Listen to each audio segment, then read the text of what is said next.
On m'explique que mon mari était très énervé, qu'on ne l'a pas du tout touché, qu'il a été interpellé parce que sa plaque d'immatriculation était un peu sale et qu'il a fait un malaise et qu'il est tombé par terre tout seul.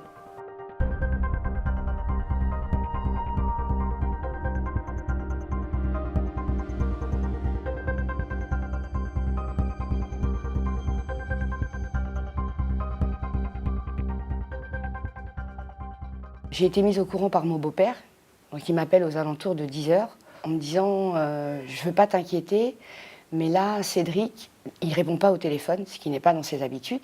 Vu que le véhicule est géolocalisé, mon beau-père, il voit bien qu'il est à l'arrêt, et quelques minutes après, il voit que le véhicule se trouve dans la cour du commissariat. Mon sixième sens m'a dit écoute, va au commissariat, assure-toi que ton mari, il va bien. Je suis arrivée et je ne sais pas pour quelle raison, ils ne m'ont pas rassurée. Ce qu'il faut savoir, c'est qu'il nous a fallu à peu près 5 heures pour savoir qu'il n'était pas dans le commissariat, mais qu'il était à l'hôpital. Et là, j'ai un monsieur qui m'attend devant la porte. Il me dit votre mari a été interpellé. Il a été transporté par le SAMU car il a fait un malaise. Et là c'est le pire. C'est qu'entre-temps, il y a une de ses collègues qui arrive et qui m'explique qu'elle a plus ou moins assisté à la scène. Je pose les questions qui nous viennent tout de suite à la tête. Est-ce que vous avez peut-être procédé à une interpellation un peu musclée? Non, non, pas du tout, madame, on ne l'a même pas touché. Ah, très bien, donc il n'a pas été menotté, il n'a pas subi d'étranglement ou quoi que ce soit. Non, non, non, pas du tout, on ne l'a pas touché. Votre mari, vous savez, il était très énervé, on n'a pas compris pourquoi, très insultant. Et donc je lui demande pour quelle raison il a été interpellé. C'est parce que sa plaque d'immatriculation était un peu sale, mot pour mot. Donc vous imaginez l'état dans lequel je suis aujourd'hui, quand je vois la vidéo, je me dis que ces gens-là m'ont menti. Et pourquoi est-ce qu'ils m'ont menti? C'est ça la question qu'il faut se poser.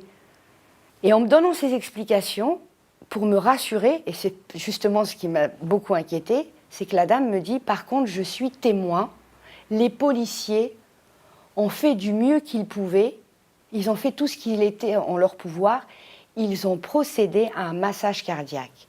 Et là, quand ces deux mots ont retenti dans mes oreilles, massage cardiaque, là, à ce moment-là, j'avais plus le temps pour eux.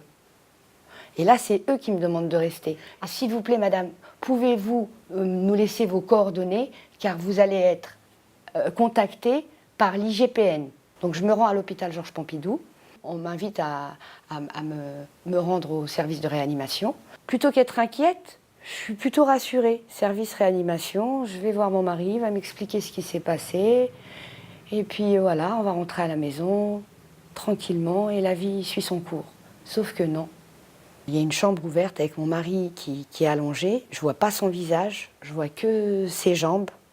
Je reconnais ses pieds au loin et je suis rassurée. Je ne vois pas sa tête, mais je suis rassurée. Il est bien entouré, il y a 4-5 médecins autour de lui. Et il y a un médecin qui m'aperçoit et qui se rend vers moi. Elle demande la clé d'une pièce. Vous savez, la pièce où est-ce qu'on vous annonce les mauvaises nouvelles. Elle m'accompagne, on s'assied. Et là, ses premiers mots, ça a été ça.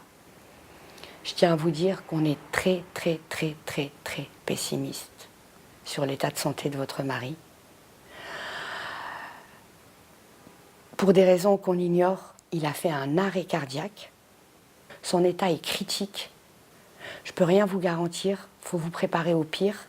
Si vous avez des enfants, s'il a ses parents, faut appeler tout le monde. Et là, elle m'explique qu'il est sous assistance respiratoire, que son cerveau et son cœur n'ont pas été oxygénés pendant un laps de temps qui peut nous paraître très court, nous, c'est-à-dire 1 minute peut-être, c'est ce qu'elle m'a dit, 1 minute. Mais ça suffit pour causer ces dégâts irréversibles. Je lui dis donc, si je comprends bien, si on débranche tout ce que vous avez mis en place, il nous quitte. Et elle me confirme que oui. En fait, après 48 heures, je ne sais plus, j'ai plus la notion du temps, je ne sais plus combien de temps on a attendu à son chevet. On est là devant ce fichu appareil et on suit les battements de cœur jusqu'à ce que son cœur s'arrête. On est là devant cette machine à la regarder, à attendre qu'il parte en paix. Et là, à ce moment-là, à ce moment-là, c'est fini. À ce moment-là, c'est le chaos. C'est possible qu'il ait perdu son sang-froid. C'est aussi possible qu'il y ait eu de l'excès de zèle de l'autre côté, vous voyez ce que je veux dire? Qu'il s'est senti indigné, qu'il s'est senti oppressé. Tout ça, c'est possible. Tout ça, c'est des choses qui peuvent arriver à tout le monde. Mais à la finale, ce qu'on retiendra, c'est... enfin, l'acheminement, c'est une plaque un peu sale et une veuve, 5 orphelins. Quand je repense à ce qu'on m'a dit et à ce qui s'est réellement passé déjà, alors qu'on n'a pas encore les conclusions de l'enquête, mais avec l'autopsie, une fracture du larynx, imaginez la violence, l'acharnement. Il faut vraiment que la justice réagisse, vous voyez ce que je veux dire? Il faut que le gouvernement se dise, mais mince, là, en fin de compte, la population est en danger. On a entendu parler de l'état d'urgence. Ben, là, pareil, c'est une urgence nationale, c'est une urgence républicaine. J'espère que le fin mot de l'histoire, c'est que après l'enquête, après le jugement, après tout ce qu'il y a lieu de faire, on pourra enfin mettre terme à cette technique que personne ne maîtrise et qui est bien souvent malheureusement utilisée à tort et qui est bien souvent disproportionnée par rapport au cas de figure. Cette technique du plaquage ventral et de l'étranglement qui est interdite, je vous le rappelle, dans pas mal de pays et qu'on pourra suivre ce bon chemin et prendre exemple sur ces pays et y mettre un terme définitivement et voilà.